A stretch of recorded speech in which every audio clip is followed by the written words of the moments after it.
জয়কে হাতে নাতে ধরে পুলিশের হাতে তুলে দিল দীপা। হ্যাঁ বন্ধুরা, এমনটাই দেখতে পাবো আমরা অনুরাগের ছোঁয়ার নতুন পর্বগুলোতে। এদিকে দীপা আসে লয়ারের কাছে, তখন লয়ার দীপাকে বলে, ম্যাডাম আমি আপনাকে একটি সিসিটিভি ফুটেজ দেখাতে চাই। তখন দীপা বলে, কি ফুটেজ, তাড়াতাড়ি দেখান। এরপর লয়ার সিসিটিভি ফুটেজ দেখায়, যেখানে পরিষ্কার দেখা যাচ্ছে জয় একটি হার নিয়ে দীপার ব্যাগে রেখে দেয়। এটি দেখে তো দীপার মাথা কোনোভাবেই কাজ করতেছিল না, সে কোনোভাবে বিশ্বাস করতে পারতেছিল না যে জয় এই কাজটা করতে পারে। তখন দীপা লয়ারকে বলে, আমার যা দেখা হয়ে গেছে, আমি আর দেখতে চাই না।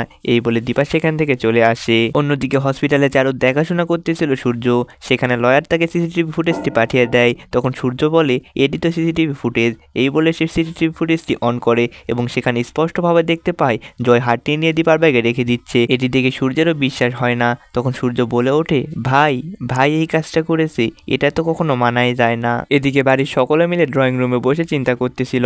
তখন জয় সেখান দিয়ে যাচ্ছিল। তখন জয়কে দেখে বাড়ির সকলে বলে, জয় তুমি এই সময় কোথায় যাচ্ছ? তখন জয় বলে, দেখো এসব নিয়ে তো পড়ে থাকলে হবে না, একটা কাজের ব্যবস্থা করা লাগবে, তো আমি দেখি যদি কোনো একটা কাজের ব্যবস্থা করতে পারি। এই বলে জয় সেখান থেকে চলে যেতে লাগে। তখন জয়ের সামনে এসে দাঁড়ায় দীপা। তখন দীপাকে থেকে জয় বলে, বৌদিদি তুমি? তখন দীপা বলে, বৌদিদি? কার বৌদিদি? আমি তো কোনোদিন তোমার বৌদিদি ছিলাম না, আর যদি আমি তোমার বৌদিদি হতাম তাহলে আমার সাথে এই কাজটা কখনোই করতে পারতে না।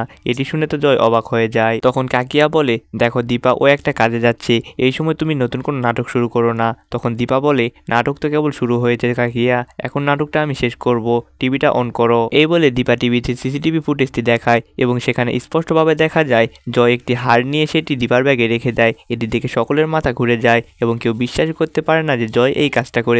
তখন জয়ের স্ত্রী বলে, জয় কি এসব, তুমি এই কাজটা করেছো? সি, তোমার জন্য আমার লজ্জা হচ্ছে। আমি ভেবেছিলাম তুমি শুধরে গেছো, কিন্তু না, তুমি তো সেই আগের মতোই আসো। তখন দীপা বলে, আমি তোমাকে নিজের দাদার মতো দেখতাম, আর তুমি এই কাজটা করেছো। তো বন্ধুরা, এটি দেখতে পাবো আমরা অনুরাগের ছোঁয়ার নতুন পর্বগুলোতে।